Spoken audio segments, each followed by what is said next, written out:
Israel Hamas की जंग 1 महीने से भी ज्यादा समय से चल रही आ रही है। इसी बीच कई देशों ने गाजा पट्टी में इजराइल के हमलों को रोकने और वहां सीज फायर का आह्वान किया है। दूसरी तरफ अमेरिकी राष्ट्रपति जो बाइडेन और इजरायली प्रधानमंत्री बेंजामिन नेतन्याहू ने गाजा में सामरिक विराम यानी टैक्टिकल पॉज की संभावनाओं पर चर्चा की है।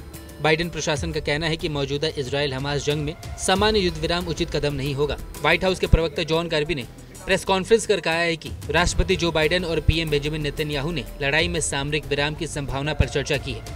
व्हाइट हाउस के मुताबिक अमेरिका और इजराइल की सरकारें मानवीय कारणों से युद्ध में संभावित रुकावटों और बंधकों की संभावित रिहाई के लिए संपर्क में बनी रहेंगी। अब जान लेते हैं कि युद्ध विराम और मानवीय संघर्ष विराम में क्या अंतर होता है। युद्ध विराम या संघर्ष विराम, जिसे सीज फायर भी कहा जाता है, एक ऐसी स्थिति है जिसमें दो पक्ष या फिर समूह के बीच एक दूसरे से लड़ाई न करने का समझौता होता है। मौजूदा समय में इजराइल और हमास को लड़ाई रोकने के लिए एक औपचारिक राजनीतिक समझौता पर आने की जरूरत होगी। इसमें गाजा से इजरायली सैनिकों की वापसी और संभवतः हमास और अपने सभी बंधकों को रिहा करने की प्रतिज्ञा शामिल होगी। युद्ध विराम इजराइल और फिलिस्तीन क्षेत्रों पे पूरे भौगोलिक क्षेत्र को कवर करेगा।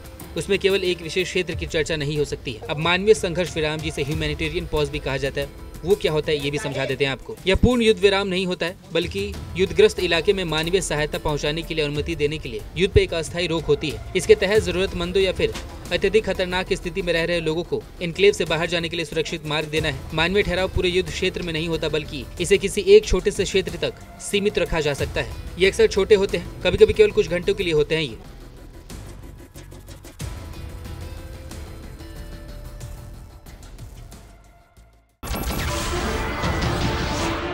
नमस्कार, मैं हूं मानक गुप्ता।